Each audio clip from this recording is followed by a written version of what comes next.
Hi guys, good morning. चलो, so yesterday we had two problems for homework.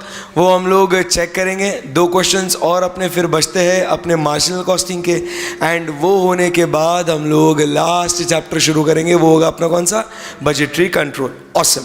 सो फटाफट एक बार हम लोग होमवर्क के क्वेश्चंस को सॉल्व कर लेते हैं. देखते हैं उसके अंदर क्या आपको कठिनाइयाँ थी, क्या आसानी थी. एक बार फटाफट मज़े में उसको सॉल्व करते हैं. करेक्ट.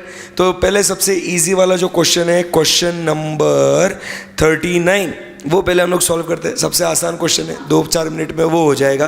फिर हम लोग क्वेश्चन नंबर 38 में देखते हैं. आपको वो लेबर के एफिशिएंसी के बारे में कुछ दिक्कत होगी वहाँ पे, उसके रेट के बारे में, तो वो एक प्रॉब्लम अपने को देखना है. एंड देन आपके होमवर्क क्वेश्चंस खत्म हो जाएंगे. ओके गाइस, चलिए. So we are moving on to question number 39, जो आपके लिए होमवर्क के लिए था. A company currently operating at 80% capacity has the following particulars. Note किया कि आपने कंपनी कौन से कैपेसिटी पे ऑपरेट कर रही थी? 80% पे. Has the following particulars. Sales 32 lakh, direct material 10 lakh, direct labor 4 lakh, variable overheads 2 lakh, fixed overheads 13 lakh. An export order has been received that would utilize half of the capacity of the factory. The order cannot be split. क्या लिखा हुआ है? ध्यान से पढ़ना. An export order has been received which would utilize half the capacity of the factory. ठीक है ना? एक सेकेंड. हेलो. यस. सो क्या लिखा हुआ है? That would utilize half the capacity of the factory. The order cannot be split. It has to be either taken in full, executed at 10% below the normal domestic prices, or rejected fully. The alternatives available to management are: alternative number 1, reject the order and continue with the domestic sales only, मतलब present data देना है उन्हें. Number 2, accept the order, split the capacity between overseas and domestic sales and turn away excess domestic demand. बराबर के नहीं? Increase the capacity. यहाँ पे क्या बोलता है? Now you do what? Third, increase the capacity so as to accept the export order and maintain the present domestic sale by buying an equipment that will increase the capacity by 10%. This will result in an increase in 1 lakh fixed cost and work overtime to meet the balance of the required capacity. To meet the balance of the required capacity. Questions को पढ़ना बहुत जरूरी है. बराबर. To meet the balance of the required capacity. In that case, labor will be paid 1.5 times of the normal wage rate. Prepare comparative statement of the profitability and suggest the best alternative. Can we do it? Yes? Okay. Let's see what we have. Question number 39. Solution. तो अपने को यहाँ पे 3 situations देने होंगे उन्हें. बराबर. Particulars, situation 1, situation 2 and situation 3. ये कंपैरेटिव फॉर्म में देना है ना अपने को, ऐसा बोला उन्होंने. सिचुएशन 1 में क्या लिखा हुआ है? Eight 80% capacity. प्रेजेंट कैपेसिटी है. बराबर. दूसरा क्या है? 100% कैपेसिटी. बराबर कि नहीं? 100% कैपेसिटी. बट क्या कहता है वो उसको? डोमेस्टिक सेल्स, मतलब एक्सेप्ट. यहां पे क्या है? Export order. सही है ना? यहां पे एक्सेप्ट क्या करेंगे अपन? Export order. अब थर्ड कौन सा कैपेसिटी? 130% या 110%? सोच समझ के बोलना. देखिए उन्होंने क्या बोला था आपको? डोमेस्टिक सेल्स को मेंटेन करना है. तो डोमेस्टिक सेल्स कितना होगा? एकदम ठंडे दिमाग से. आपके डोमेस्टिक सेल्स कितने हैं? ऑलरेडी 80% है. एंड आपको आगे क्या बोला है कि आपको कितना एक्सपोर्ट ऑर्डर आया है आपको? That could utilize the half of the capacity of the factory. So 50% आया है ना. सो अगर थर्ड सिचुएशन में आप देखोगे 80%, ये आपका क्या है, 80% ऑफ डोमेस्टिक सेल्स, इसमें ऐड करेंगे 50% फैक्ट्री का, क्योंकि 80% मेंटेन करने को बोला ना भाई, तो 50% of what, the export order, and therefore what you get over here is the 130% आपको मिलता है। आपने अगर 110 लिया, इसका मतलब क्या हुआ, इसका मतलब क्या हुआ, आपने डोमेस्टिक सेल में कॉम्प्रोमाइज किया ना, ये बहुत इंपॉर्टेंट है। 80% मेरे को मेंटेन करना है, वो 110% खर्चों के लिए काम में आएगा, बताऊंगा। आई बात समझ में? सो यहाँ पे 80 और 50 ये दो चीज़ें बहुत इंपॉर्टेंट है। ऐसे अलग अलग कुछ तो भी अतरंगी क्वेश्चंस अपने को करने हैं, करेक्ट है? ओके, तो फिर अब अपन क्या करना है, सबसे पहले हम लोग आता है यहाँ पे अपना सेल्स, अपना मार्जिनल कॉस्ट शीट बनाते जाएंगे। उसमें क्या है, बहुत इजी है। सेल कितना लिखने का अपने को, क्वेश्चन में गिवन है 30, एट प्रेजेंट का तो दे रखा है ना, तो वो तो अपन आराम से कर सकते हैं। सो सेल एट प्रेजेंट कितना है, 32 lakhs, ऐसा लिखते हैं अपन। Sales, domestic sale, export sales. So यहाँ पे तो एक्सपोर्ट तो है नहीं, जो है वो डोमेस्टिक सेल है, कितना है वो 32 lakhs। फिर मेरे को आगे बढ़ना है, और फिर क्या दिया है मेरे को, टोटल हो जाएगा यहाँ पे। तो फिर मेरे को यहाँ पे अभी क्या चाहिए, variable cost. So variable cost क्या क्या है मेरे को, डायरेक्ट मटेरियल,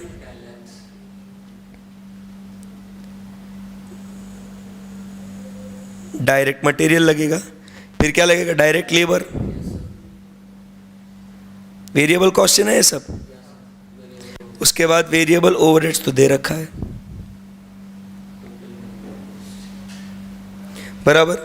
सो यहाँ पे अपन लिख देते हैं सब टोटल, यहाँ पे लिख देते हैं सब टोटल।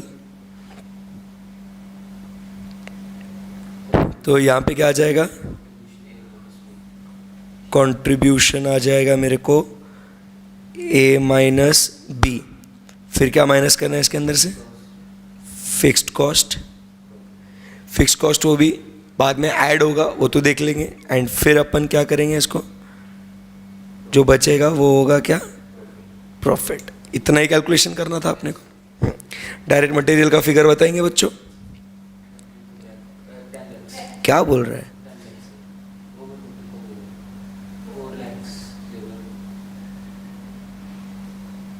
लेबर कितना है, 4 लाख। ये आया ना आपको, आखिरी वाला छोड़ के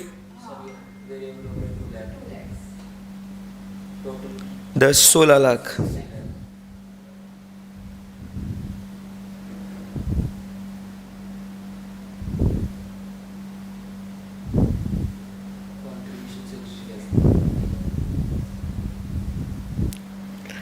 फिक्स कॉस्ट कितना दिया है, 13 lakhs।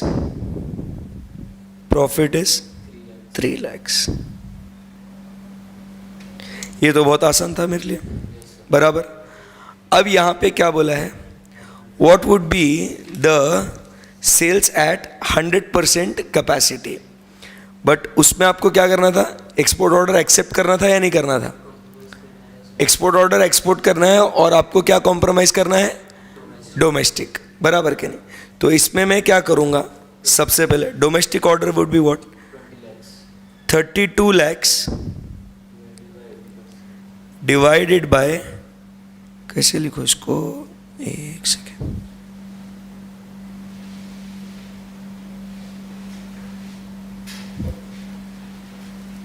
$32 lakh divided by 80% into 50%, कितना आया,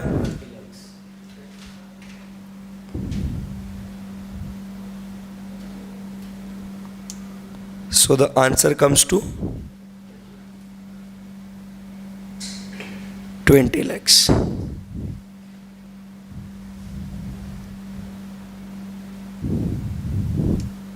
ओके, जगह बन गई। अब मेरे को क्या चाहिए? एक्सपोर्ट ऑर्डर, बराबर कि नहीं? सो एक्सपोर्ट ऑर्डर को कैसे निकालेंगे अपन?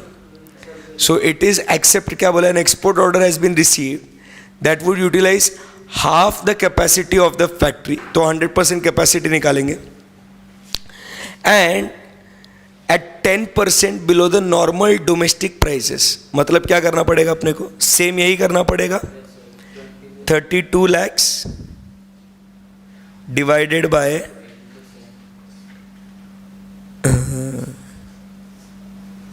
जगह बनानी पड़ेगी,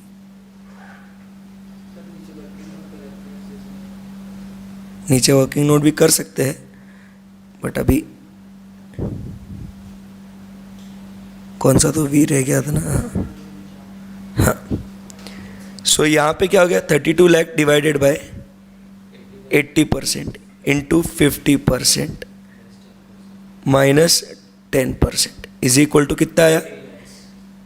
18 lakhs। तो टोटल कितना आ गया भैया? 38 lakhs। ये आया क्या सबको? कितना आया answer? 38 lakhs। Any difficulty? No. फिर उसके बाद डायरेक्ट मटेरियल। डायरेक्ट मटेरियल क्या करेंगे बच्चों? 10 लाख रुपए यहाँ पे दिया है, मटेरियल तो वेरिएबल है ना, अरे बोलो ना। सो क्या करेंगे अपन? 100% कैपेसिटी पे है, 10 लाख डिवाइडेड बाय 80%, कितना आएगा? बोलो ना, 12,50,000। फिर उसके बाद 4 lakhs डिवाइडेड बाय 80%, कितना आया? 5 lakh।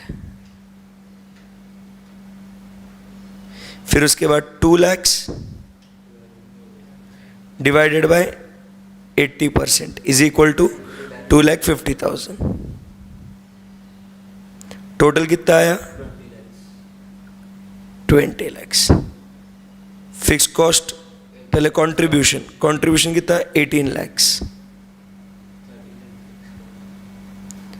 फिर 13 लाख, ये तो फिक्स कॉस्ट है ना। 5 lakh is what the profit we gate.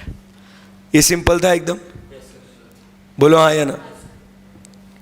Now we go to the last concept. इसमें आपको मालूम है ना क्या इंपॉर्टेंट था? वो डोमेस्टिक सेल उतना ही रहेगा, मतलब अपने को 32 लाख, ये 32 लाख यहाँ रखना ही पड़ेगा, ऐसे का ऐसा। बोलो ना रे कुछ तो। ये 32 लाख इतने का इतना रहेगा, और एक्सपोर्ट ऑर्डर 18 लाख उतने का उतना रहेगा। उसमें कोई चेंजेस होगा क्या? नहीं। किसी को लग रहा है होगा तो बोलो। डोमेस्टिक सेल में चेंज नहीं करा तो यहाँ का 32 लाख आ गया और यहाँ का ये 18 लाख आ गया, बोलो रे। यस। फिर यहाँ पे टोटल कितना है मेरा? हाँ, 50 lakhs। फिर अब बात करेंगे किसकी? डायरेक्ट मटेरियल कॉस्ट की। कितना होगा डायरेक्ट मटेरियल कॉस्ट? एकदम ध्यान से आपको समझना होगा। आपको अभी कितना परसेंट प्रोड्यूस करना है? 130% प्रोड्यूस करना है। So it will be how much? 10 lakhs divided bye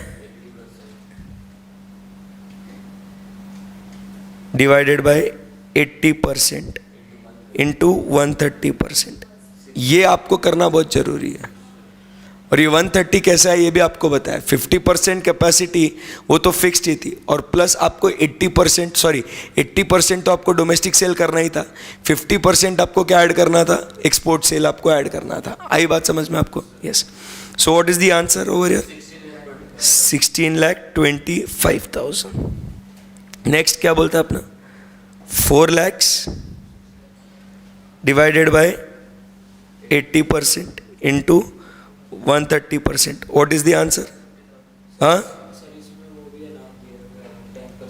हाँ, राइट। अभी लेबर का ये। हाँ, so work overtime to meet the balance of the required capacity. तो इसके लिए अपन एक वर्किंग नोट बनाते हैं भाई, इधर खिचड़ी हो जाएगी नहीं तो।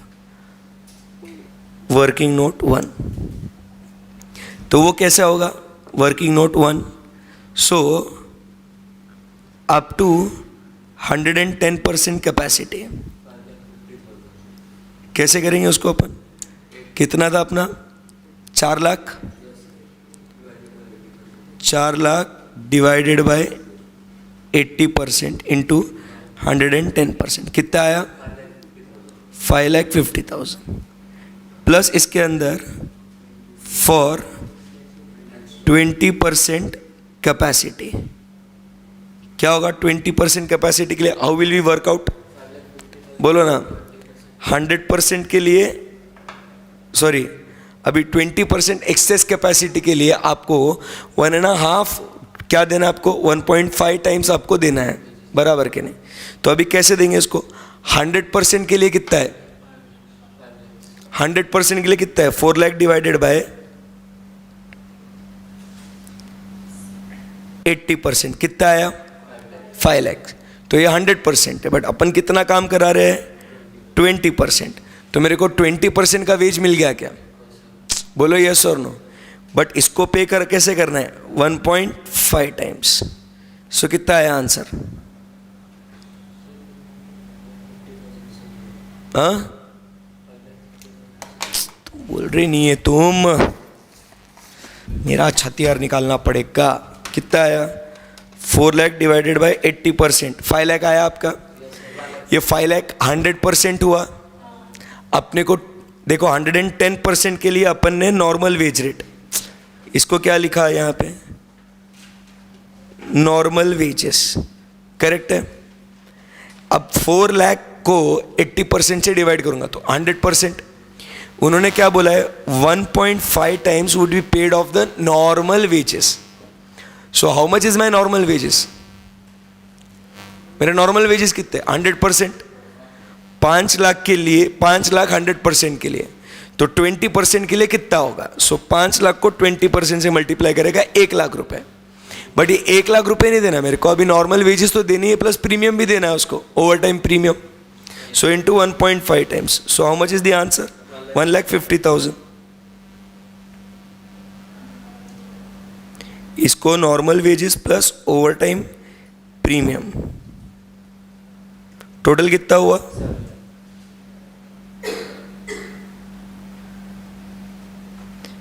समझा क्या?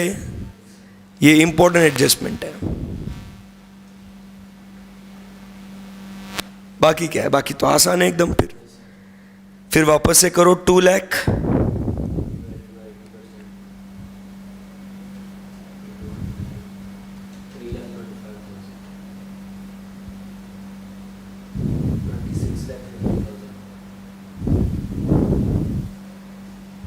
contribution 50 lakhs minus 26,50,000, 23 lakh. Fixed cost अभी कितना हो गया? 13 lakhs plus 1 lakh capacity add करने के लिए होगा ना. So it will be 14 lakhs. सो आपका नेट प्रॉफिट कितना होगा? सो आपने क्या रेकमेंड करना चाहिए? that you should have what the extra capacity. देख लो, ये नोट कर लेना भैया.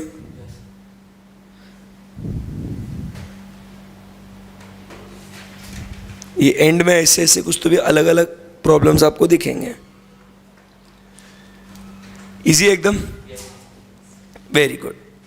होमवर्क का क्वेश्चन एक खत्म हो गया. दूसरा होमवर्क का क्वेश्चन सॉल्व कर ले. यस, ये जमाना सबको, सबका नोटिंग हो गया इसका? कर लो जिनका नहीं हुआ है, जिन्होंने होमवर्क नहीं किया है.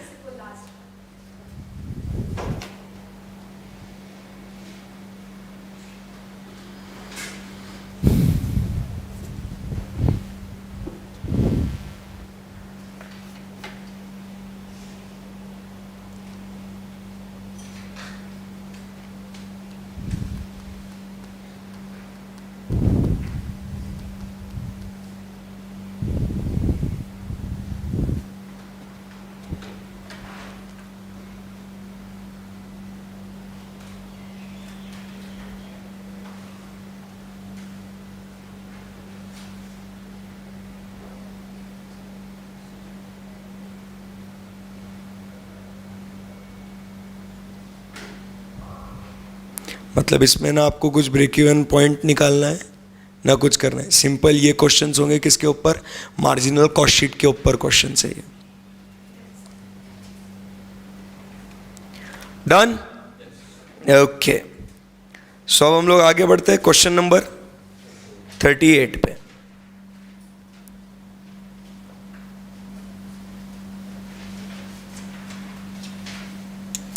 बहुत ही इंटरेस्टिंग क्वेश्चन है, एक ही एडजस्टमेंट है इसके अंदर और दूसरे जो चीज़ें हैं वो और मज़ेदार है।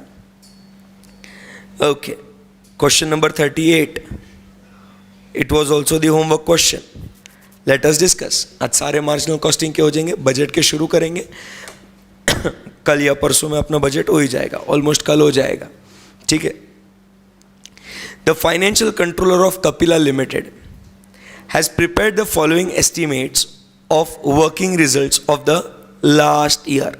ये क्वेश्चन जितना केयरफुली पढ़ोगे उतना मजा है। हर क्वेश्चन को आपने केयरफुली पढ़ना है, इतना ध्यान में रखना है। Every question is to be read what very carefully. Direct material ₹16 per unit, wages 40 per unit, variable overheads 12 per unit, selling price 125 per unit, fixed expenses is 6,75,000 per annum, sales is given 25 lakh per annum. Sales दिया है, selling price दिया है, quantity निकाल सकते हैं क्या? बोलो yes और नो। यस, आगे काम में आएगी ना कभी तो भी, ध्यान में रखना। ड्यूरिंग दिस ईयर, मतलब अभी ये करंट ईयर, ये लास्ट ईयर का डेटा था। During this year it is expected that the material prices and variable overheads will go up by 10 and 5% respectively. As a result of re-engineering of the business process, the direct labor efficiency will increase by 12%, but the wage rate will go up by 5%. इसके ऊपर में पूरा game है, बाकी बहुत easy है ये। The fixed overheads are expected to increase by 12 lakh, 1,25,000। ये तो अपना बेसिक नॉर्मल कैलकुलेशन जैसे। और ये जो क्वेश्चंस मैंने दिए हैं ना, try to understand, this is going to be the base, ये ऐसे टाइप के questions to solve what the budget. Budget में आपको ये बोलेंगे आने वाले साल में हम उम्मीद करते हैं कि इतना होएगा, आने वाले साल में हम लोग टारगेट रखते हैं इतना होएगा, तो accordingly we need to just solve. बोला रहेगा ये ऐसा होगा, अपन ने वैसा करना है, और कुछ भी नहीं है, समझाऊंगा उसको, बहुत ईजी चैप्टर है वो। The vice president manufacturing states that the same level of output as obtained in the last year should be maintained this year also।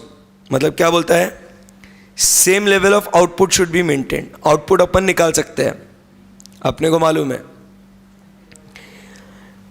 And also efforts should be made to maintain the same level of profit by suitably increasing the selling price. Output same रखना है, selling price बढ़ाना है, profit भी same रखना है। Output same रखना है, selling price बढ़ाना है, प्रॉफिट सेम चाहिए। द वाइस प्रेसिडेंट, एक चीज बोली वाइस प्रेसिडेंट। दूसरा, the vice president marketing states that the market will not absorb any increase in the selling prices. On the other hand, he propose that publicity involving advertisement expenses will increase the quantity of sales as under। advertisement expenses, word ये carefully पढ़ना, क्या लिखा हुआ है, additional units, बराबर, not the total units, it is what normal जितना बिकता था वो, उसके उपरांत आपके और एक्स्ट्रा कितने units बिकेंगे। so you have to present an income statement for the last year and this year। ये तो कर ही सकते इनकम स्टेटमेंट, बनाएगा इसको? yes, बोलो यस। सो कैसे करेंगे फिर इसको अपन? पर्टिकुलर्स, ठीक है। उसके बाद last year and this year. Question में ऐसे दिस ईयर लिखा है ना, ठीक है। So last year and this year. So मैं क्या बोल रहा हूं, वेरिएबल कॉस्ट पर यूनिट दिया है, सेल्स पर यूनिट दिया है। सो डायरेक्टली कंट्रीब्यूशन तक आ जाएगा ऐसा।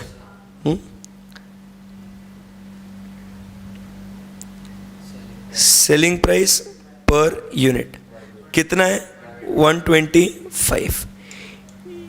इधर दिस ईयर क्या रखना है? श्योर हो आप लोग? क्या बोला उन्होंने? First you need to calculate what? Income statement for the last year and this year. फिर vice president manufacturing states that the same level of output is to be, वो आगे का बात है तो वो अपन आगे निकालेंगे सेलिंग प्राइस। इनकम स्टेटमेंट पिछला और अभी के हिसाब से आप बताओ क्या होगा, बराबर? सो कितना? 125। मतलब बस आपको डेटा प्रेजेंट करना है। फिर क्या होगा? Variable cost. क्या दे रखा है वेरिएबल कॉस्ट में? डायरेक्ट मटेरियल कितना है? हाँ, 16 पर यूनिट। और नेक्स्ट ईयर में वो कुछ बोलता है कि it will go up by 10%। 16 plus 10% is equal to 17.6। Then we have what is direct labour. Direct labour यहाँ पे कितना है? 40। बट अब यहाँ पे क्या लिखेंगे? अब यहाँ पे डायरेक्ट लेबर के लिए क्या लिखेंगे? एक तो डायरेक्ट लेबर वो बोलता है 5% अप होएगा, बराबर? अब वो डायरेक्ट लेबर का क्या उन्होंने कैसे दिया है, ध्यान से देखना। डायरेक्ट वेजेस जो है पर unit is 40। Direct labour efficiency will increase bye 12%। Direct labour की एफिशिएंसी अगर 12% से इंक्रीज हो गई तो उसको 12% जो समय है वो ज्यादा लगेगा या कम लगेगा? बोलो ना, सबको बोलना है। श्योर हो क्या आप लोग? तो अगर उसकी एफिशिएंसी बढ़ गई, लॉजिक लगाना एकदम अच्छे बच्चों के जैसे, एग्जाम में स्ट्राइक होना चाहिए।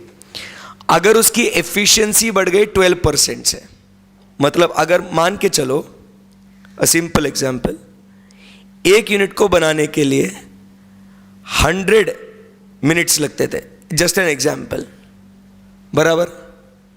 सो यहां पे और उस यूनिट की कीमत हो गई कितनी? 40, करेक्ट है? सो अब अगर उसकी 12% से एफिशिएंसी बढ़ गई तो अब वही एक यूनिट बन रहा है कितने में? लेटस से 88 मिनट्स में। बोलो यस और नो? तो फिर भी क्या 40 रुपीज चार्ज करेंगे क्या एक यूनिट का? क्या होगा, कम होगा कि ज्यादा होगा? पर यूनिट खर्चा कम होगा ना? बोलो ना कुछ तो। पर यूनिट खर्चा कम होगा ना, तो क्या करेंगे अपन फिर? आपको लॉजिक दिया है मैंने अभी, 40 तो नहीं रहेगा, तो फिर क्या रहेगा इसका? 100 मिनट्स को 40 लगता है तो 88 मिनट्स को कितना लगेगा? लगभग आप ऐसे ही करोगे, कितना आएगा? इधर कितना आएगा?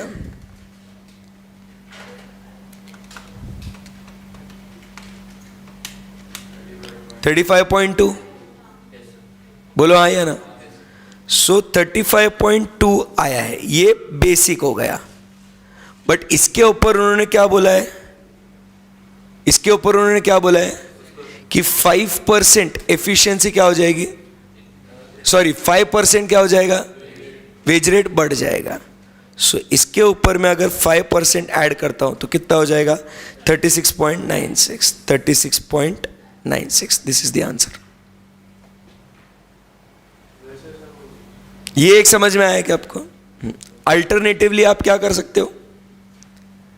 अल्टरनेटिवली आप क्या कर सकते हो, ध्यान से सुनना। ये एक 36.96, ये एक सिंपल तरीका है। बोलो यस और no? reduce the, since the efficiency is increased by 12%, reduce the existing cost by 12% and add 5% to it. 36.96, this is also acceptable. Other way round आप क्या कर सकते हो?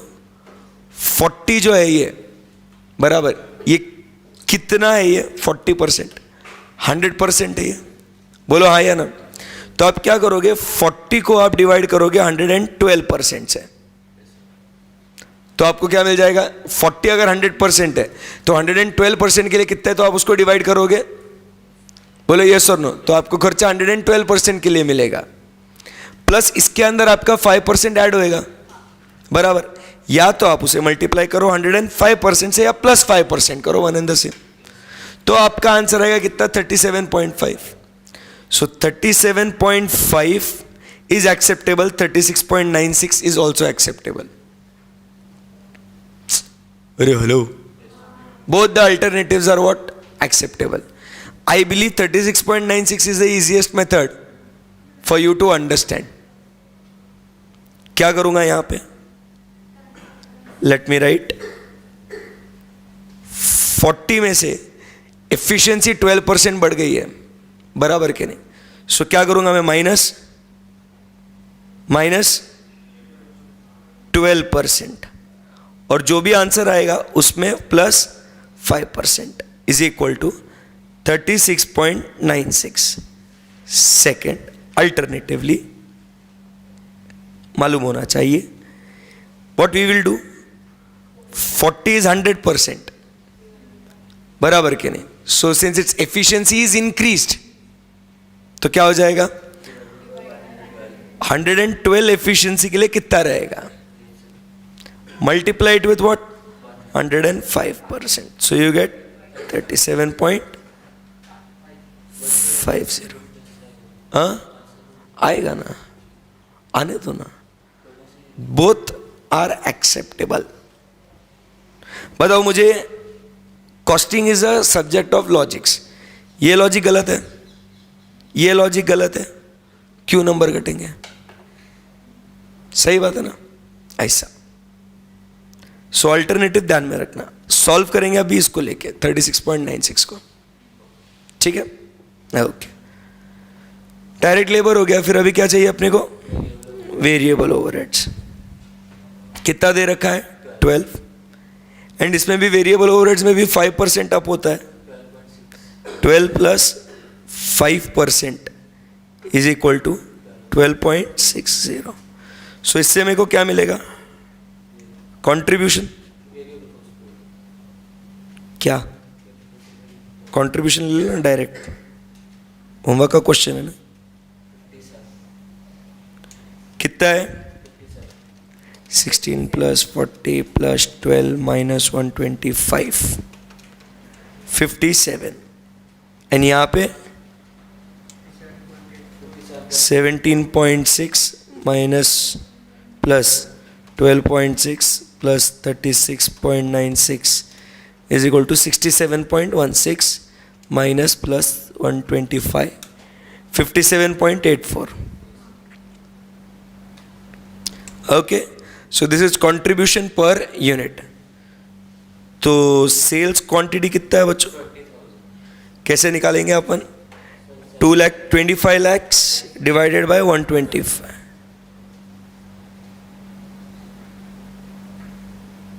is equal to 20,000.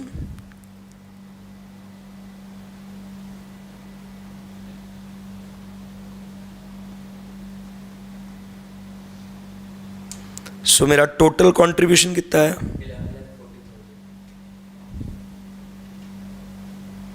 जिन्होंने होमवर्क नहीं किया वो नोट करते जाओ, ठीक है ना?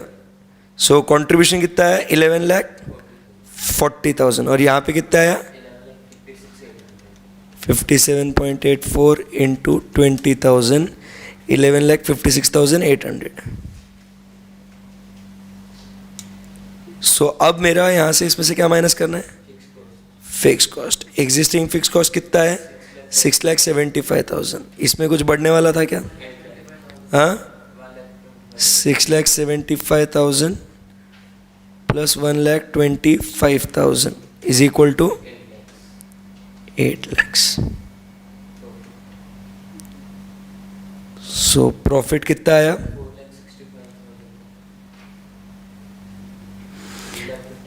एंड यहाँ पे 3,56,800. तुम्हारा आंसर 3,46,000 आया होगा, सही है ना? राइट. सो यहाँ तक कोई दिक्कत है बच्चों? So this is what is the present and income statement for last and this year. अब मेरे को क्या चाहिए सेकेंड में? Find the revised price and the percentage of increase in the price for this year if the views of the vice president manufacturing were accepted. So क्या करने का फिर? मेरे को क्या चाहिए अभी? रिवाइज्ड प्राइस चाहिए. So how do I find the revised price? First मेरे को क्या चाहिए? सेम लेवल ऑफ प्रॉफिट चाहिए क्या? हाँ. सेम लेवल ऑफ आउटपुट रहेगा क्या? हाँ. सो यहाँ पे क्या लिखेंगे? Let selling price be X. Correct है. Therefore 20,000 units into X minus क्या होगा? Variable cost. आया है क्या मेरे पास variable cost? 17.6 plus 36.96 plus 12.6 is equal to 67.16. अरे बोलो ना, कुछ तो बोलो. ये क्या हो गया? 67.16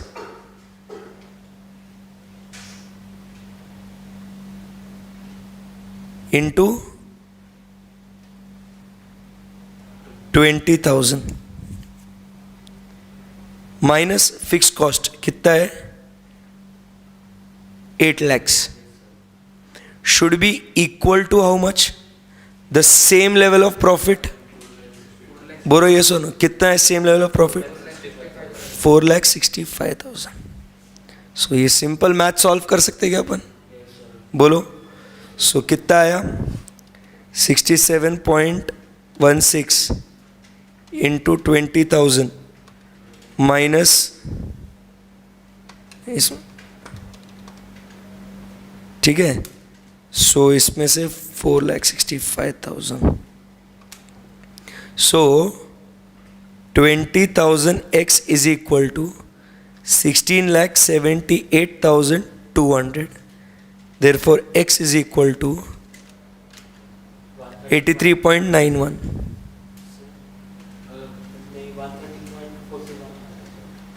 कुछ गलत किया क्या मैंने?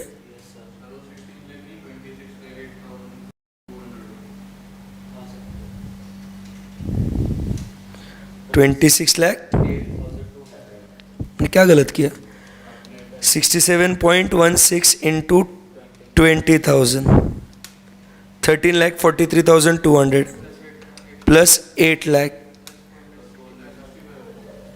हाँ मैंने माइनस किया, sorry. 26,08,200 26,08,200. Therefore x is equal to 130.41. तुम्हारा आंसर 130.95 आया होगा. हल्का सा डिफरेंस आता है बस, ज़्यादा नहीं. करेक्ट है. फिर अब नेक्स्ट क्या बोला है? लास्ट. इजी था ना ये क्वेश्चन? ऐसा आप इसको फॉर्मूला लिखने का, बट पहले सेल्स, एग्जाम में sales minus variable cost minus fix cost is equal to profit. या तो आप ऐसा भी कर सकते हो कि डिजायर्ड कंट्रीब्यूशन कितना चाहिए आपको, वैसे जो अपन करते हैं ना, ये तो मैं आपको समझना है इसके लिए कर रहा हूँ. Desired contribution plus profit divided by contribution per unit is equal to your answer. बोलो यस और नो. ओके, आगे. Evaluate the 4 alternative proposals by the Vice President Marketing. Determine the best output level to be budgeted and prepare an overall income statement for this year at that level of output. क्या करने का अपने को? Third, क्या पूछा आपको? 4 alternative proposals जो vice president ने दिए मार्केटिंग वाले, उसको इवेल्युएट करना है. कर सकते हैं क्या अपन? कैसे करेंगे अपन? सबसे पहले हम लोग बेसिक वाला काम करते हैं.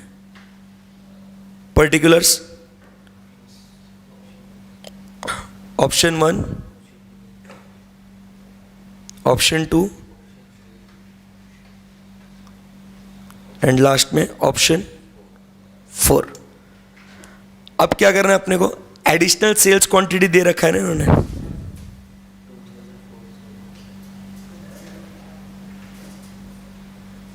कितना दे रखा है उन्होंने? 2,000, 4,000, 6,000, 8,000. तो इसके वजह से अपने को एडिशनल कंट्रीब्यूशन मिल सकता है क्या कुछ?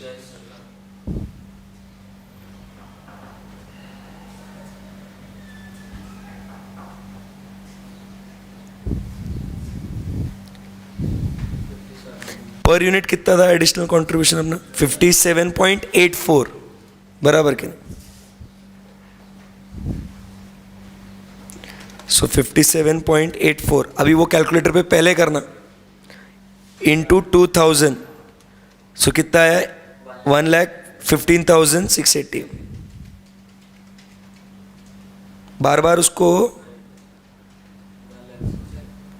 अभी सिर्फ क्या करने का 4000 टाइप करने का और इक्वल टू प्रेस करने का बार बार वो मल्टीप्लाई नहीं करते बैठना पहले जिससे मल्टीप्लाई करना कांस्टेंट फिगर वो पहले आना चाहिए सो कितना आया 231,360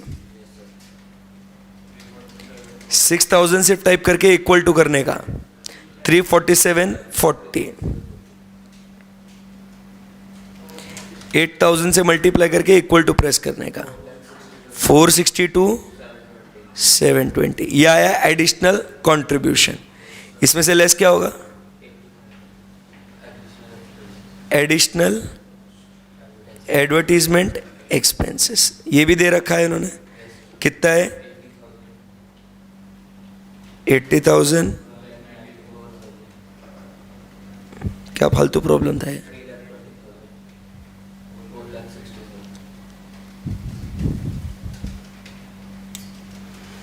तो एडिशनल बेनिफिट कितना आया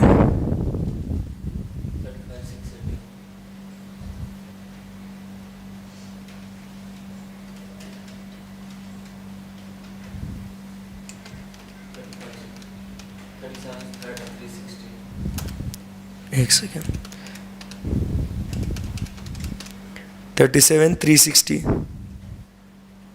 फिर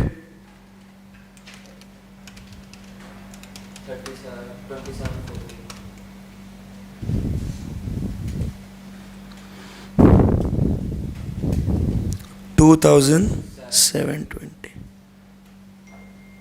बराबर ना तुम्हारा यहाँ पे लॉस आया होगा बट ठीक है सबसे कम है या तो लॉस है ऐसा सो यहाँ पे आप कौन सा ऑप्शन बोलोगे उसे प्रेफर करने के लिए option number 2 the best alternative खत्म सो ये आपको डिजायर्ड जो आपका इनकम रहेगा वो कितना रहेगा फिर टोटल आपको ये भी पूछा है ना based on the determine the best output level and prepare an overall income statement for this year at that level of output so आपने क्या करना है 37,360 प्लस 356,800 ये ऐड करोगे ना आप तो ये दोनों जब ऐड करोगे सो आपको टोटल इनकम मिल जाएगा उस साल के लिए बस हो गया जमा क्या आपको बोलो आया ना यस सो अपने होमवर्क क्वेश्चन 45 मिनट्स में सॉल्व हो गए होमवर्क चेक कर रहा था मैं ठीक है वेरी गुड सो यहाँ तक के सारे हो गए अभी ऊपर के 2 क्वेश्चंस बाकी है ना सिर्फ अपने बोलो रे कुछ तो भी एक बार क्वेश्चन नंबर 23 पढ़ो जरा देखो कुछ हो पाता है क्या फिर क्वेश्चन नंबर 24 तो अपना बजट वाला ही है वहां से शुरू हो जाएगा बजट बजट बजट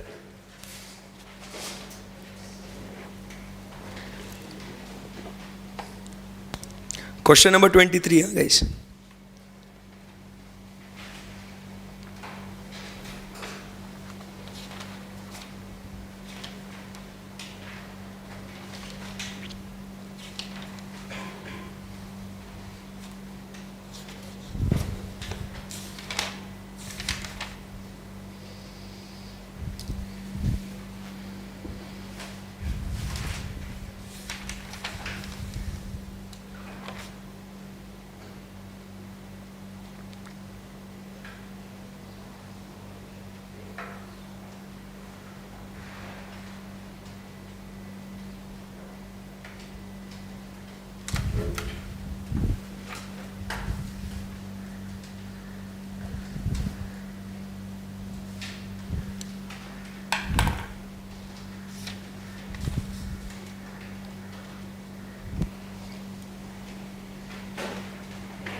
चलो, पढ़ लिया आपने क्वेश्चन?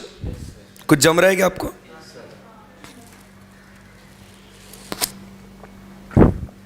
जम रहा है? कुछ भी बोल रहे हैं? ABC are three similar plants under the same management who want them to be merged for better operation.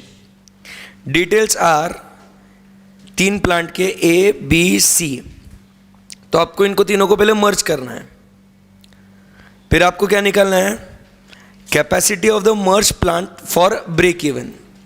तो पहले आपका स्टेप होगा इसको मर्ज करना है, तो तीनों की टोटल लेनी पड़ेगी, बराबर. मर्ज करने के बाद मर्ज प्लांट का ब्रेक इवन पॉइंट निकालना पड़ेगा, और ब्रेक इवन पॉइंट निकालने के बाद आपको उसका परसेंटेज निकालना पड़ेगा. क्या बोला है? You have to find the capacity of the merged plant for break even. So first you need to calculate what? First you need to calculate the merged plant, then you need to calculate the break even, and वो मिलने के बाद फिर जो final answer आपको चाहिए वो क्या होगा? कैपेसिटी. अब इसको मर्ज करना है. कैसे करेंगे मर्ज? बताओ भला. मर्ज करना है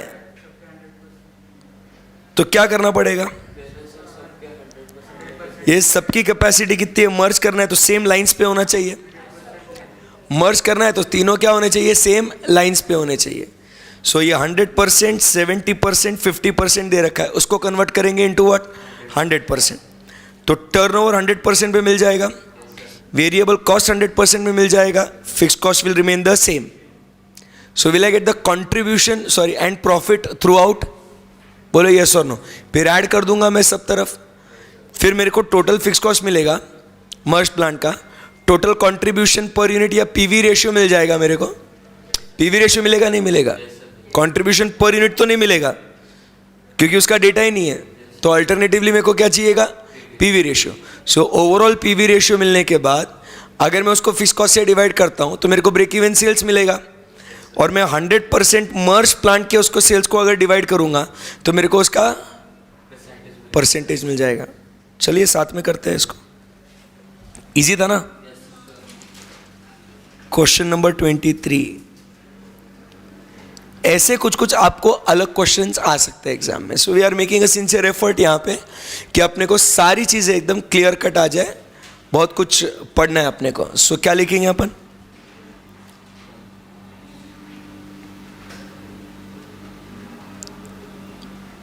पर्टिकुलर्स प्लांट ए,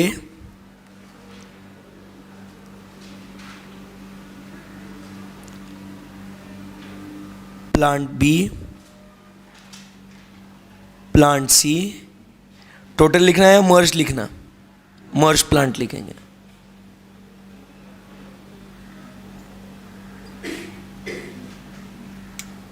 चलो ऑसम. फिर यहां पे सबसे पहले लिखेंगे उसकी कैपेसिटी. कितना लिखेंगे? 100% पे लेके जाना है उसको. इसको भी 100% पे, इसको भी 100% पे. टर्नओवर लिखो या सेल्स लिखो? पहला तो दे रखा है उन्होंने डायरेक्ट. कितना लिखेंगे? ऊपर लिखेंगे अमाउंट इन लैक्स. ये लिखना अमाउंट इन लैक्स कितना है? 300. अब दूसरा जो है वो क्या, किस पे ऑपरेट करता है वो जरा चेक करते हैं. 280 लैक्स जो है it is operating eight 70%. So 280 divided by 70% कितना आया? 400 लैक्स. फिर यहाँ पे 150 डिवाइडेड बाय 50% कितना आएगा? 300 lakhs. So 300 300 600 plus 400 is equal to 1000 lakhs. आया ये? Very good. Then we have is what? Variable cost. कितना दिया है? 200 लैक्स. सेम यहां पे क्या करेंगे? 210 divided by 70% is equal to 300 lakhs, and 75 divided by 50% is equal to 150 lakhs. So total कितना हो गया? 500, 650. फिर यहाँ पे अपने को मिलेगा क्या? कंट्रीब्यूशन कितना होगा यहाँ पे?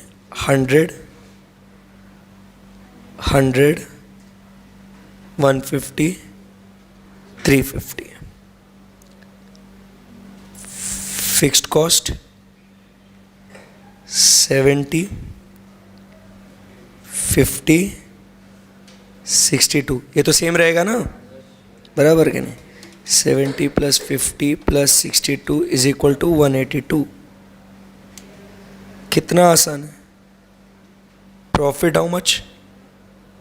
30, 50, 88. टोटल 168. ठीक है. सो यहाँ पे overall PV ratio is equal to, formula भूल गए? पीवी रेशियो का क्या है? हाँ, पीवी रेशियो का फॉर्मूला क्या है? Contribution upon sales into 100. So कितना आया? 150 डिवाइडेड बाय 300 के 1000, सॉरी 350, हाँ सॉरी 350 डिवाइडेड बाय 1000 इंटू 100, 35%.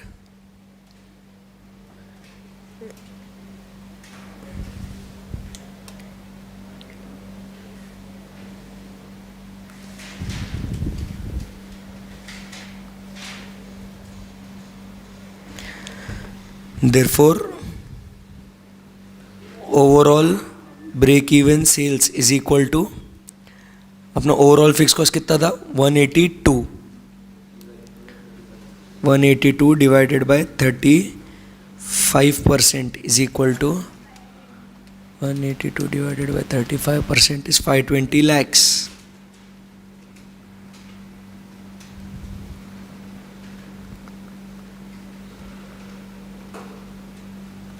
सही है एकदम. So therefore capacity of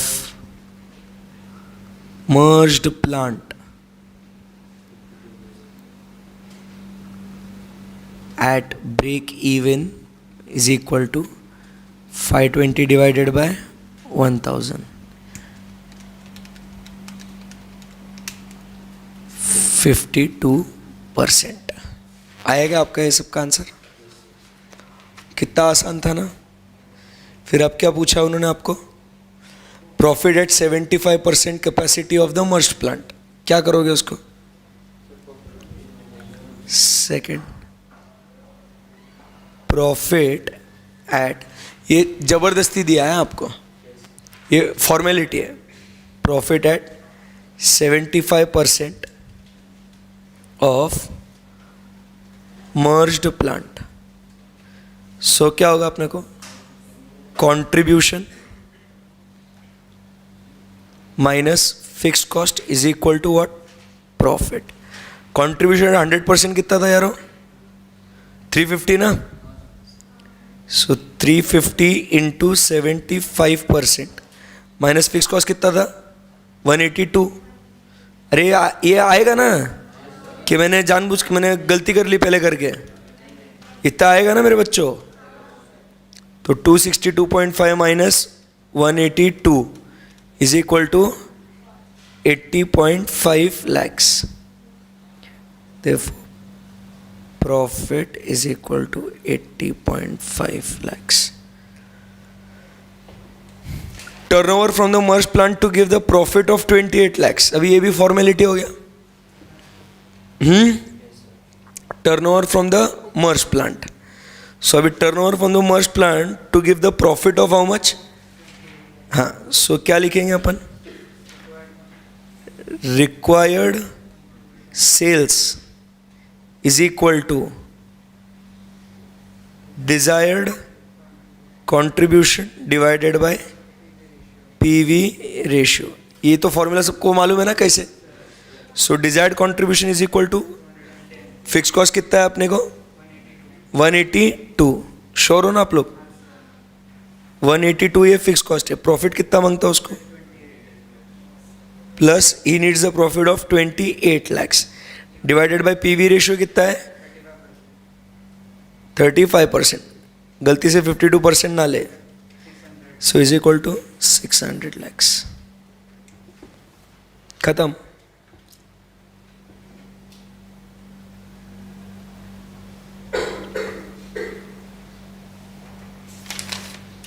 November 86 का question.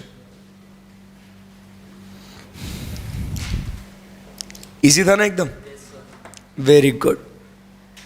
And with this we complete our chapter except for question number 24. बराबर के नहीं? क्वेश्चन नंबर 24 क्या खास बात है इसके अंदर आप देख सकते हो.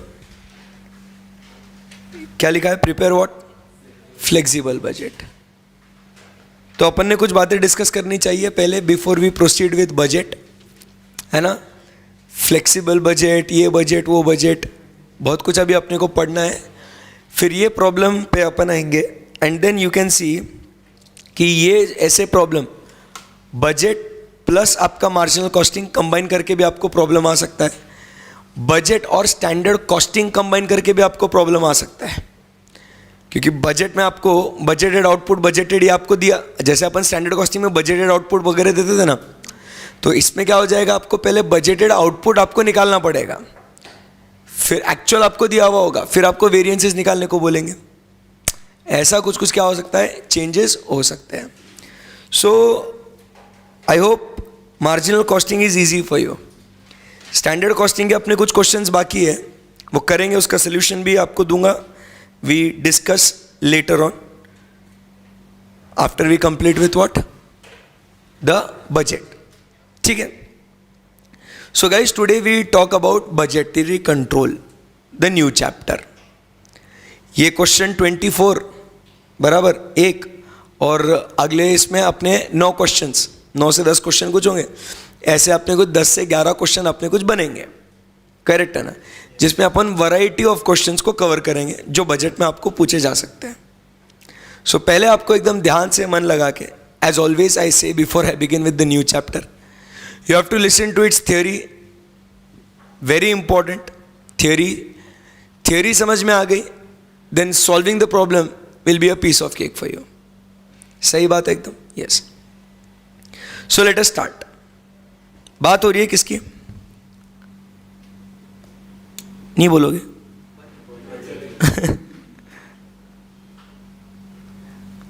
यहां पे बात हो रही है बजट की. Can you tell me what exactly the meaning is of the term budget? Budget का मतलब होता है क्या? यार बजट बनाना है, ये मेरे बजट में नहीं बैठता. पापा मम्मी फैमिली का बजट बनाते हैं, मंथली बजट बनाते हैं, सरकार यूनियन बजट बनाती है.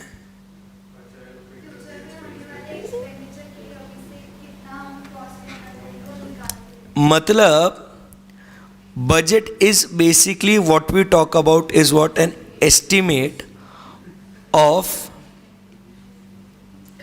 फ्यूचर इनकम और expenses. Do you get this? बोलो यस और नो. यस. सो यहां पे when we talk about estimate of future income और एक्सपेंसेस, पहली बात जो आपने बोली वो आपने क्या बोला? Meaning of budget. ध्यान देना बच्चों.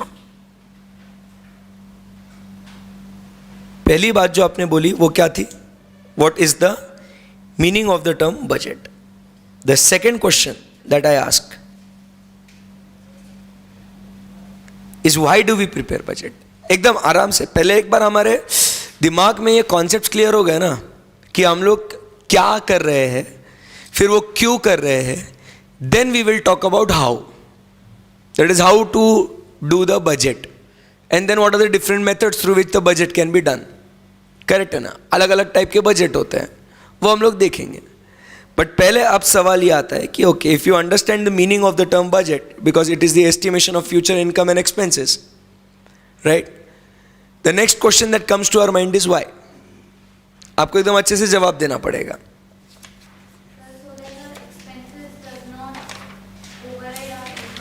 आर एक्सपेंसेस डज नॉट,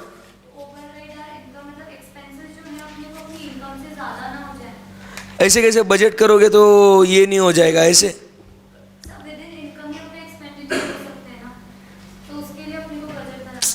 मैं बजट मतलब मेरे को अंदर से बताओ कि why do I prepare the budget. तुम बोल रहे हो मेरे expenses should not overflow और override the what income, इसके लिए बजट बनाऊंगा. अपन क्या फ्यूचर में कुछ क्राइसिस ना फेस करें, या कुछ मतलब हम लोग क्या करें, अनप्लान्ड एक्टिविटी के लिए हम लोग प्लान्ड रहे. मतलब we should be ready, we should be future ready to anticipate all what is going on. सिर्फ इसके लिए करेंगे, और कुछ होगा रिस्पॉन्स और कुछ. जैसे एक जो आप बोल रहे हो, तो फर्स्ट रीजन क्या हो सकता है कि हम लोग फ्यूचर इवेंट्स के लिए रेडी रहे,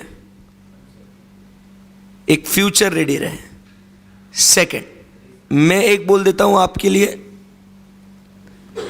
मेरा भी फर्ज बनता है कुछ बोलना आपके लिए, एक रिस्पॉन्सिबिलिटी एलोकेशन करने के लिए. Do you agree with this?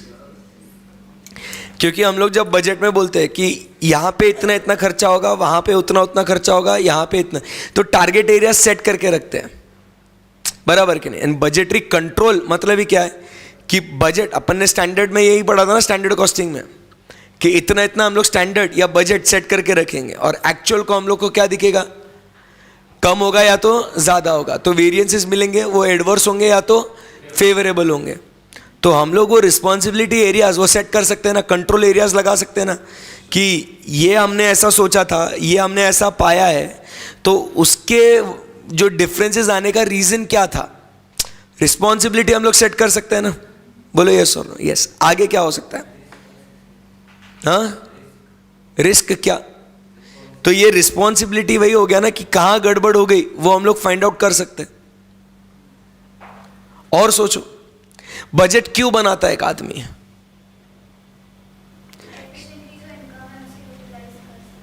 Utilisation, efficiently utilisation होने के लिए. ठीक है, फॉर प्रॉपर, एकदम ज्यादा दिमाग मत लगाओ, मेरे को नॉर्मल आंसर चाहिए. ये आपकी थ्योरी बन रही है, समझने की कोशिश करना.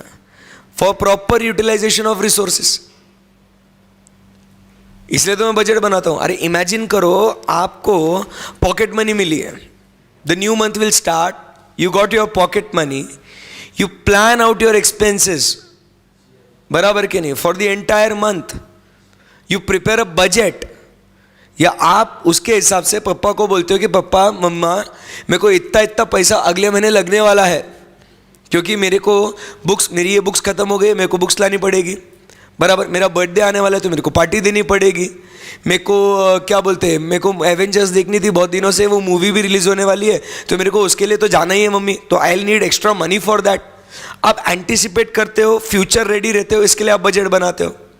अब आपके रिसोर्सेज, आपकी रिस्पॉन्सिबिलिटी है कि मैं कहीं अननेसेसरी ज़्यादा खर्चा कहीं और करना बैठूं, रिस्पॉन्सिबिलिटी एलोकेशन है वहाँ पे. बोलो यस और नो. आप रिस्पॉन्सिबिलिटी एलोकेट कर रहे हो, मतलब ही आपके जो एग्जिस्टिंग रिसोर्सेज है, human wants are unlimited and the means to satisfy those wants are limited. तो इसका प्रॉपर यूटिलाइजेशन होना चाहिए कि नहीं होना चाहिए? इसके लिए मैं बजट बनाता हूँ कि मुझे कितना कितना खर्चा कहाँ कहाँ पे करना पड़ेगा, या मुझे कितनी कितनी इनकम कहाँ कहाँ से आएगी.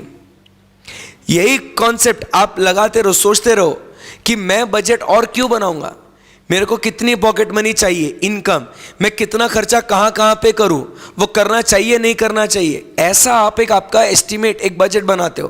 पापा अपने फैमिली का मंथली बजट बनाते हैं. आप एकदम से बोलोगे पापा मेरे को मोबाइल फ़ोन चाहिए, पापा लगे जैसे नहीं बोलेगे चल बेटा लेके आते हैं. क्या बोलेगा? अभी नहीं, अगले महीने. क्यों अगले महीने क्यों बोला पापा ने? क्योंकि पापा फिर क्या करेंगे, अपने बजट में आपके वो मोबाइल फ़ोन का खर्चा उसके अंदर प्लान करेंगे एंड फिर अकॉर्डिंगली वो बजट को बनाएंगे और फिर खर्चा करेंगे। समझ रहे बात को? So try to understand why budget. बोलते जाओ मेरे को,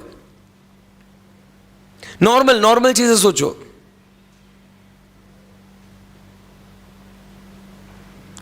अगर समझो पापा ने सिंपल अपना पापा बजट बना रहे बराबर, अपने फैमिली का बजट चालू है, मंथली एक्सपेंसेस, एंड आप देखते हो पापा बजट बना रहे और उसके अंदर आपको दिखता है trip to Mahabaleshwar, trip to Shimla, trip to Manali, ऐसे आपको दिखता है बजट के अंदर। आपको क्या मिलता है उससे?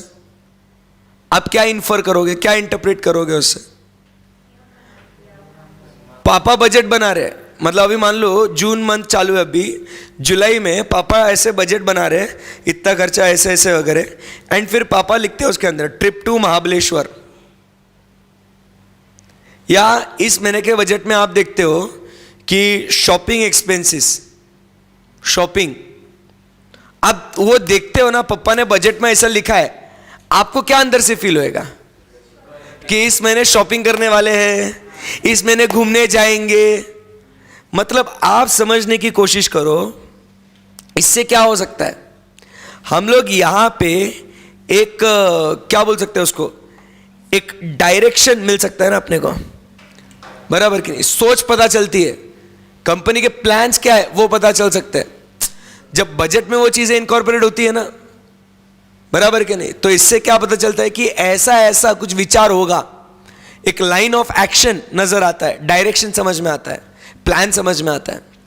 बोलो यस और नो? हाँ, अगर वो चीज मेरे बजट में ही नहीं है तो इसका मतलब वो मैं उसके लिए सोच ही नहीं रहा हूं, बराबर कि नहीं? जब बजट में डाला है ना, अभी जैसे आप बोलते नहीं बेटा अगले महीने लेंगे गाड़ी या अगले महीने लेंगे मोबाइल फोन, और पापा ने बजट में मोबाइल फोन का जिक्र ही नहीं किया है, तो आप कितना भी चिल्ला पुकार कर लो, आप जब बजट देखते हो आपको समझ में आ जाता है कि पप्पा इस बार अपने को फोन दिलाने वाले, इस महीने में भी नहीं दिलाने वाले फोन। सही बात है ना? उससे क्या दिख के आता है, आपके डायरेक्शन, आपके गोल्स क्या है, आपके ऑब्जेक्टिव्स क्या है, वो एक क्लिक होएगा ना वहां से। सोचो ना ऐसे, और क्या क्या होगा जब बजट बनाते हैं तो क्या क्या दिखता है? हाँ, करंट और फ्यूचर प्राइजेस नहीं, वो तो हम लोग ऐसा बोल सकते हैं कि हम लोग उससे क्या बोल सकते हैं, आप टारगेट सेट कर सकते हैं कि अपने को कितना इनकम लगेगा करके। आप भी करते हैं ना, पॉकेट मनी इतना इतना मिलना चाहिए। अरे बोलो यस और नो? हाँ बोलो। और वो हो गया ना बच्चा, फ्यूचर रेडी है कितनी बार, क्या नहीं?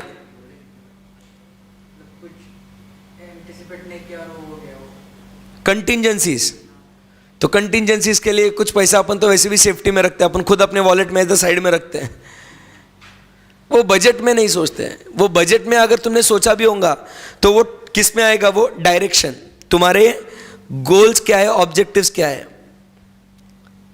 मतलब एक कह सकते हैं तुम्हारा विजन क्या है, वो कंपनी का विजन क्या है, वो दिख के आएगा उसमें से। बोलो। हाँ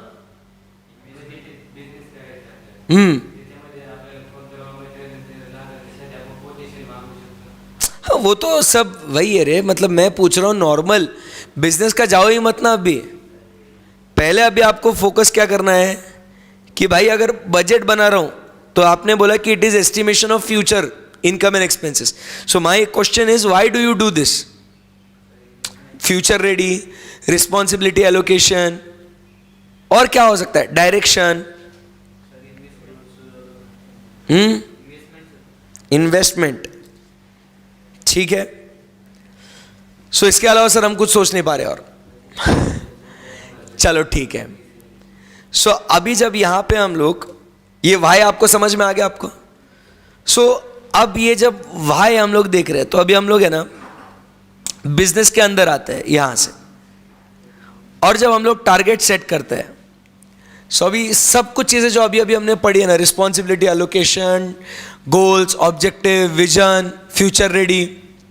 सो अभी क्या होता है, हम लोग ये टारगेट सेट करते हैं सो लेट अस से वी सेट अ टारगेट. आज अपन ने टारगेट सेट किया, प्रॉफिट ऑफ ₹50 करोड़. अपन बैठे अपनी company, upon board of director है सब लोग. अब अपन ने टारगेट बनाया, बजट बना रहे अपन, और अपन बात कर रहे we want to earn what, profit of 50 crore. So ये आपको अचीव करना है. This is the budgeted profit. What will you do? अब बजट कैसे बनाएंगे, इसके लिए आप क्या सोचोगे? मेरे को प्रॉफिट चाहिए 50 करोड़ का. हाँ, एकदम एकदम मस्त बोलना रे. ऐसे आप ऐसे टेंशन लेके मत बोलो रे. आखिरी चैप्टर है, एकदम रिलैक्स्ड है चैप्टर. कोई टेंशन नहीं है इस चैप्टर में अपने को.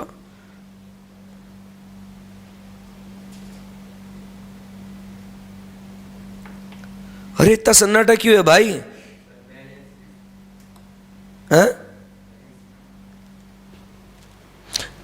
तो आज सोच के आया घर से, रिस्क रिस्क बोल के जाऊंगा आज. तो आया जब से रिस्क रिस्क बोल रहा है. आज तो सोच के आया था घर से. क्लास में कुछ भी पूछा, रिस्क बोल रहा है मेरे को.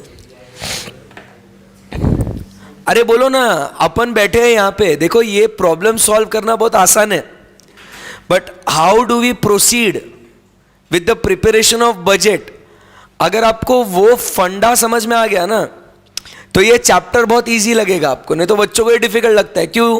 क्योंकि वो थॉट प्रोसेस नहीं मालूम है कि ये चीज़ बनती कैसी है. अगर मेरे को जब वो चीज़ पता चल गई ना, अच्छा ये ऐसा बनता है क्या, हाँ भाई बस ना, खत्म ना भाई.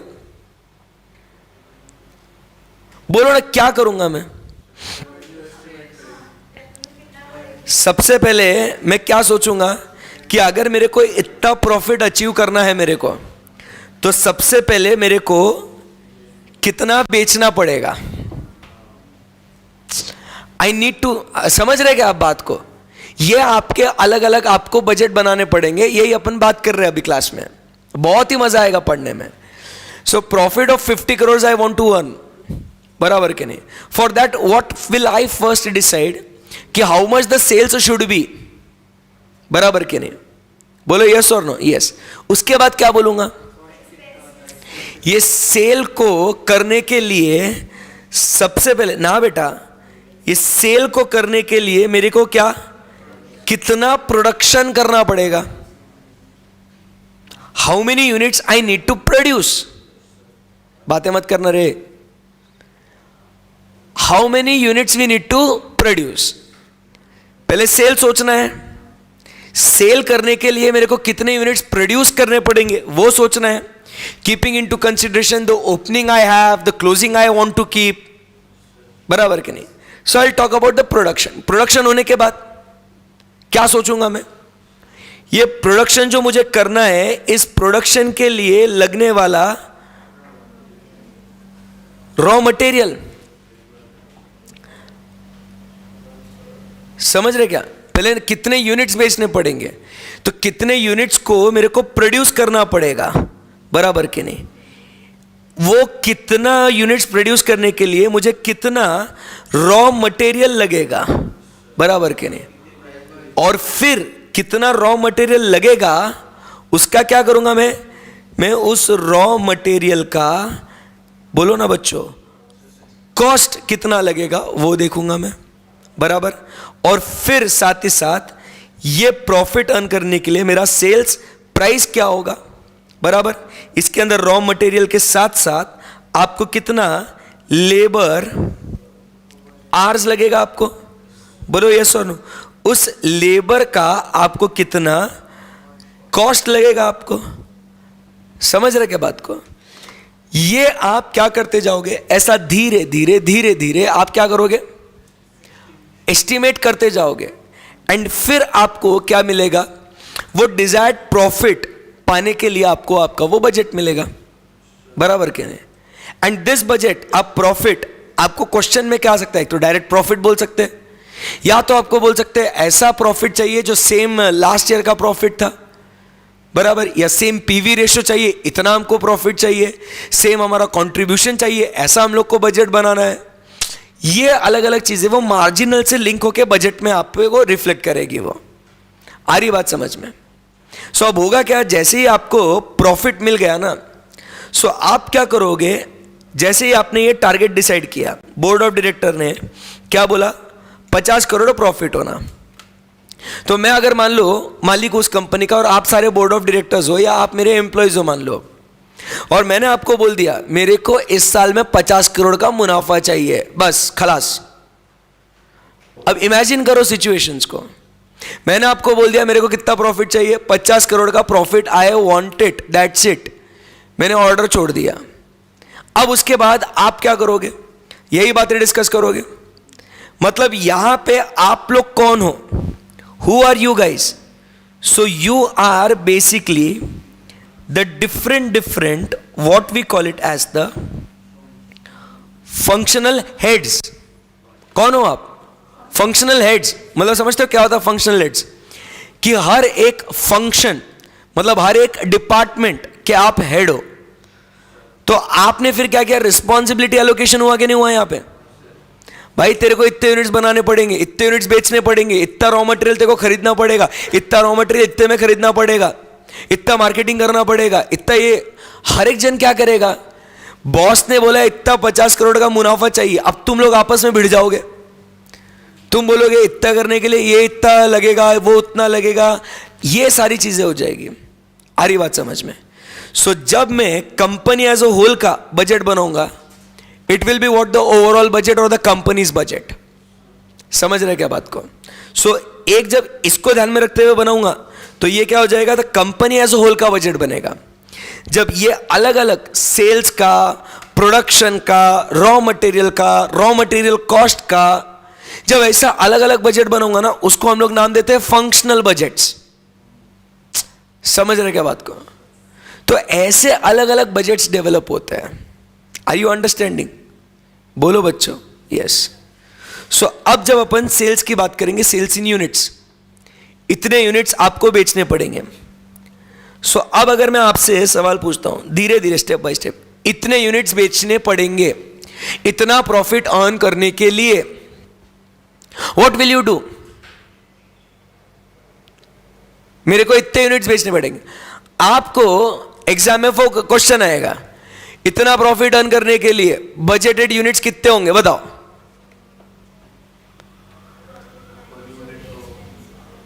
यूनिट्स निकालने, यूनिट्स।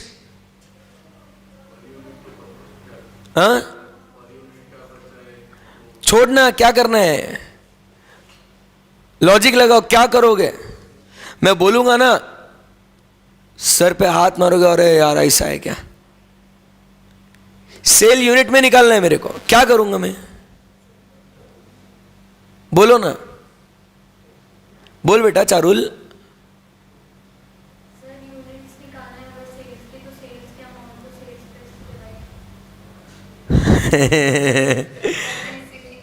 कितना सिंपल था सर। नहीं, बट वो आंसर नहीं है। मेरे को बजटेड निकालना है। What will I do?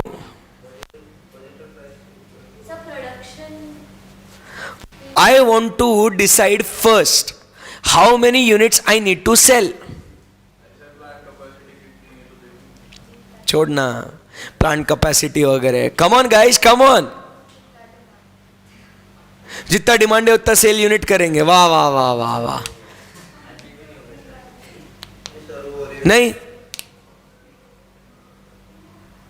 नहीं, कोई भी नहीं।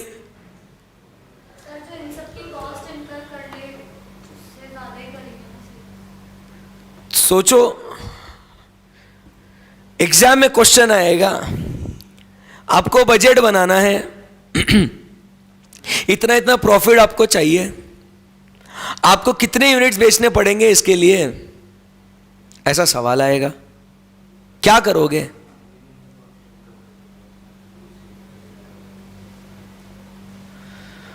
ओ माय गॉड, मेरा बच्चा, मैं क्या करूंगा? फिक्स कॉस्ट कितनी है, प्लस मेरे को कितना प्रॉफिट चाहिए, डिवाइड करूंगा उसको कंट्रीब्यूशन पर यूनिट्स। अरे यारो अभी मार्जिनल कॉस्टिंग में चैप्टर पढ़ के आए, कितने यूनिट्स निकालने हैं? तुम कैसे दिमाग नहीं लगा रहे? ओ मेरे मालिक, अभी पढ़ा है ना ये यूनिट्स पूरा, इतने मतलब भाई 30-40 क्वेश्चन सॉल्व करके आए हैं अपन, जिसमें यही काम करते थे कि भैया यूनिट कैसे निकालोगे, यूनिट कैसे निकालोगे। तो ये अभी क्वेश्चन खत्म करके आया मैं। क्या पढ़ाया मैंने कि आपको डिजायर्ड कंट्रीब्यूशन कितना चाहिए, divided by contribution per unit, you will get what. क्यों नहीं आता ये? बोला क्यों नहीं? सिंपल लॉजिक, कॉस्टिंग पूरा एक है भाई, ऐसा थोड़ी चैप्टर वाइज ये करना है।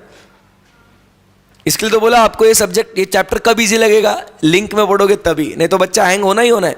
एग्जाम में अगर आप इंडिपेंडेंट करते बैठोगे उसको, एंड ये अगर क्लिक नहीं हुआ गया ना, फिर आप बोलोगे बजट का, तो नहीं, दिमाग को से ब्लॉक करेगा क्या तू? नहीं, बजट के अलावा सोचना नहीं, फिर इस चैप्टर में क्या है वही सोचना। समझ में आया बात आपको? बोलो हाँ या ना। सो आपको क्या करना पड़ेगा, fix cost plus profit divided by contribution per unit, इतने यूनिट्स आप निकालोगे। या तो फिर आपको उसके बाद अगर टोटल सेल्स प्राइस निकालनी है फिर क्या करोगे, या टोटल सेल्स निकालने पड़ेंगे, फिर क्या आप बोलो, तो आप क्या करेंगे इसको, आप तो बोल लो। हाँ, आप कैसे बोले कि सर आप क्या करेंगे, हम लोग यही fix cost plus profit divided by the PV ratio what we want, ऐसा सेल प्राइस निकालेगा मैं। यही तो अभी तक अपन जो मार्जिनल कॉस्टिंग में पढ़ रहे थे, यही बोला ना, it will increase, variable overhead is expected to increase by 10%, fixed overhead will increase by 1 lakh, and ऐसा ऐसा। ये क्या बोला था मैंने, यही बजट ही होगा ये, और क्या होगा? अरे समझे नहीं समझे? क्या बात है यार, सही बात है ना, एकदम सही जा रहे। हाँ, अब मेरे को बताओ प्रोडक्शन इन यूनिट्स, कितने यूनिट्स प्रोड्यूस करने, ये कैसे निकालूंगा बताओ? अब आपको सेल यूनिट्स मालूम है, वो गया। अब मेरे को production, how many units to produce, कैसा निकालूंगा मैं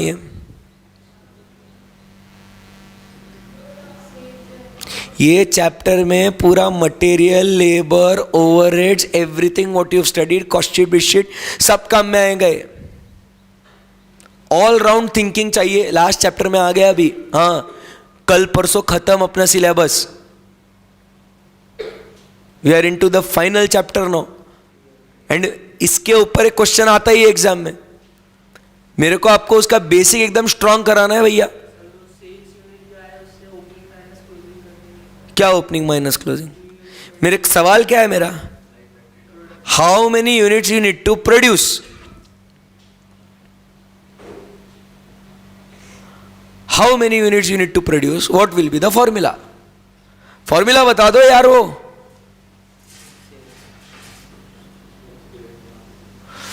अरे ऐसा मारेगा ना अभी पकड़ के। अरे units to produce, what is the formula my dear बच्चा लोग? हाँ, you study this in accounts, you already studied this in costing. Units to produce, produced units. ए मत रुलाओ रे मेरे को, मैं बता दूं। अरे क्या है यार, मेरे को एक बात बताओ, ये क्या होता है अपना formula? Opening plus production during the year minus closing is equal to what? Sales.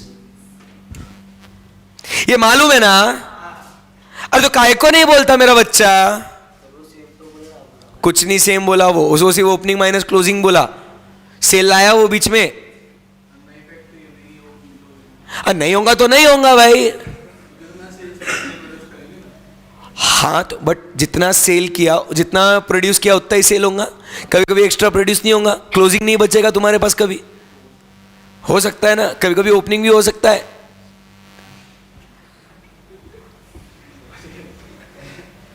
मजाक कर रहे हैं यार मेरे साथ, वो भी सुबह सुबह। सो फॉर्मूला क्या बन जाएगा बोलो यहां पे प्रोडक्शन यूनिट्स के लिए? ओपनिंग आएगा क्या? पक्का? श्योर? हाँ, फिर अरे प्रोडक्शन निकालना है तो प्लस प्रोडक्शन का हिस्सा बोलता रे आदमी। अभी गिरा था क्या आते आते कहीं? नहीं बोलना, इंपैक्ट हुआ क्या इधर माथे पे? अभी फॉर्मूला बोल दिया, बस उसको यहां वहां करके बोलो ना। माइनस सेल होगा, बोलो ना। Opening minus sales plus closing, क्या minus closing? My god. Opening plus production minus closing is equal to sales. हाँ, सो अब मेरे को ये, अगर मेरे को प्रोडक्शन निकालना है तो क्या फॉर्मूला होगा? अगर मैं इसको आपके लिए आसान करूं मेरे बच्चों, तो कितना सेल यूनिट आपको चाहिए ये आपने यहां से निकाला। ये आपको बजट आगे आगे ऐसे करते जाना है। समझ रहे क्या बात को? This is what is budget. You have to play each and every ball, मतलब अलग अलग अलग तरीके से खेलना है इसका। और कुछ भी नहीं है इस चैप्टर में। मैंने इसलिए कहा थ्योरी समझो अच्छे से, बाकी एकदम इजी है। हाँ, सेल्स मिला, फिर सेल्स मिला, फिर क्या करूं? अभी प्लस क्लोजिंग करूं, क्योंकि सिंपल सी, अरे लॉजिक लगाओ, इतना सेल करा था प्लस इतना क्लोजिंग बचा हुआ था, मतलब ये इतना प्रोड्यूस हुआ कि नहीं हुआ? बट इसमें से माइनस क्या होगा? ओपनिंग, क्योंकि वो इस साल अपन ने प्रोड्यूस किया ही नहीं है। सो इतना अपन ने क्या किया है? प्रोडक्शन किया है। अरे बोलो यस और नो। ये नहीं आता तुमको? मैं मतलब सेल्स इन यूनिट्स, तो ये तो मतलब विषय ऐसा हो गया गहरा कि अब भी पढ़ा के आया, पूरा चैप्टर नहीं बोला। दिल पे पत्थर रख के, मुंह पे मेकअप वेकअप नहीं। यहां पे ये इतना प्रोडक्शन वाला भी आपको नहीं है। अब रॉ मटेरियल इन यूनिट्स कितना चाहिए वो तो बता दो आप। अब अगर नहीं बताया ना, मजाक नहीं कर रहा हूं, बस देख लो तुम।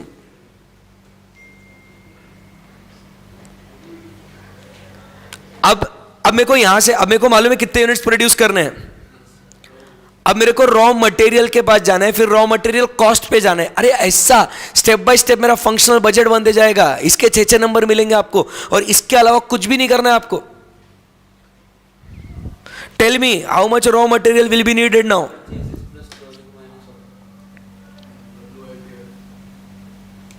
हाँ बोलो ना। ओपनिंग स्टॉक है, क्लोजिंग स्टॉक है, कितना रॉ मटेरियल, कितना रॉ मटेरियल लगेगा?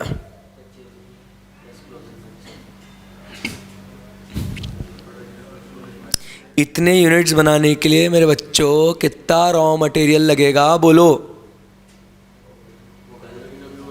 हाँ, रॉ मटेरियल कितना लगेगा? सबसे पहले जो रॉ मटेरियल मेरे पास ओपनिंग में था, वो रॉ मटेरियल लगेगा कि नहीं लगेगा? अरे लगेगा कि नहीं लगेगा? How much material you consumed to produce the units. अब मटेरियल कंज्यूम्ड निकालना है ना, मटेरियल चैप्टर में पढ़े थे ना। अरे मटेरियल कंज्यूम्ड का फिगर निकालना पड़ेगा ना। सो ओपनिंग करूंगा प्लस क्या करूंगा? परचेस किया होगा, बराबर के नहीं?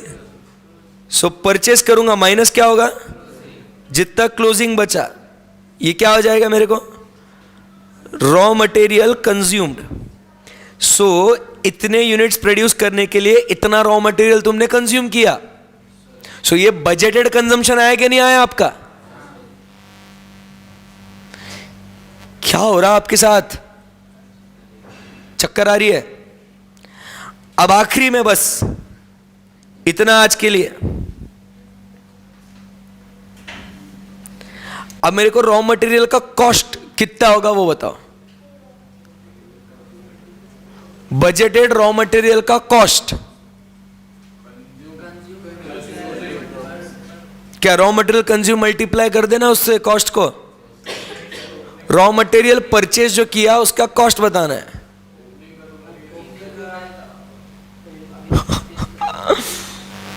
खर्चा खर्चा कितना लगेगा भाई? तो सबसे पहले तो कितना लगेगा मेरे को? कॉस्ट, कुछ भी मत बोलो रे, एक तो रॉ मटेरियल कंज्यूम्ड इतना लगेगा मेरे को खर्चा, बराबर के नहीं? इसमें ऐड क्या करेगा? जो क्लोजिंग बचा हुआ है वो, बोलो हाँ या ना? और इसको मल्टीप्लाई करेगा विद द कॉस्ट। ओपनिंग का खर्चा लगेगा क्या इस साल? क्योंकि पिछले बार लगा हुआ है और मैंने इस बार इतना परचेस किया होगा ना, मतलब एग्जाम में अगर अलग, ये तो जितना ये परचेस ही आएगा, ठीक है, बट ट्राई टू अंडरस्टैंड। अगर एग्जाम में तुमको ऐसा अलग अलग दिया है, रॉ मटेरियल एंड क्लोजिंग दिया है, ओपनिंग दिया है, तो आप क्या करोगे? परचेस परचेस ढूंढते बैठोगे, क्योंकि ये तो बोल नहीं पाए, तो ये तो आउट ऑफ कवरेज एरिया तुम्हारे लिए। कुछ पल्ले पड़ रही क्या बात? तो क्या हो गया? क्या हो गया? ये आपका कॉस्ट मिला कि नहीं मिला आपको? कैसे निकाला आपने cost? Raw material consume plus closing, that is the cost. बोलो हाँ या ना? हाँ।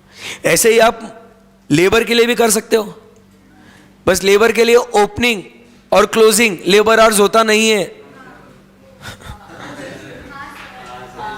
सही है ना? नहीं तो ढूंढोगे ओपनिंग लेबर आवर्स क्या है। आई बात समझ में? बोलो हाँ या ना? So this is what is the basic flow, समझ रहे क्या? एंड जब ये अपने को प्राइस मिल जाएगा तो अपने को अपना टारगेट प्रॉफिट मिल जाएगा ना। फिक्स कॉस्ट तो दिया हुआ होगा, या वो कितना बढ़ेगा कितना घटेगा वो होगा।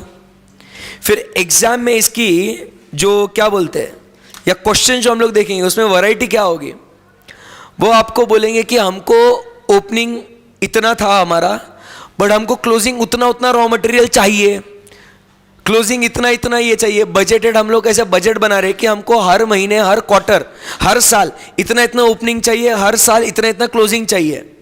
तो आपको बीच में फिर जो मिसिंग पीस है वो आपको निकालना पड़ेगा। समझ रहे क्या? ऐसे रिवर्स कैलकुलेशन, स्ट्रेट कैलकुलेशंस करके आपको आंसर्स निकालने होंगे। वो बोलेंगे एक तो बजटेड सेल बोलेंगे, या बोलेंगे नहीं हमको बजटेड क्लोजिंग स्टॉक इतना चाहिए। This is how it will work. आई बात समझ में?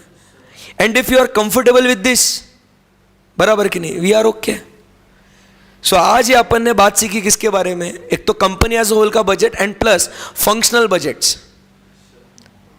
जब कंपनी एज होल का बनेगा ना, मतलब कुछ नहीं रे, इसका आपको क्या बनाना है? एक आपको रेवेन्यू या इनकम स्टेटमेंट बनाना है आपको, जो अपन आज तक बनाते आए।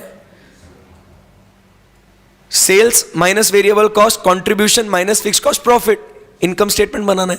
तो वो कंपनी एज होल का बजटेड इनकम स्टेटमेंट बन गया। और ये जब आप अलग अलग बनाओगे, ये क्या बन जाएगा आपका? Functional budgets. क्लियर है क्या? अगर ये आपको समझाना, आपके 9 प्रॉब्लम में के शुरुआत के 3 से 4 प्रॉब्लम सॉल्व हो गए। कितने प्रॉब्लम सॉल्व हो गए? 3 से 4 प्रॉब्लम सॉल्व हो गए। 10 क्वेश्चन से ज़्यादा नहीं है। समझ रहे बात को? So we will solve this questions now tomorrow. You will write this tomorrow also, है ना? You will write this tomorrow. Tomorrow we solve the questions and will proceed. Okay, चलो, thank you very much, bye bye, take care.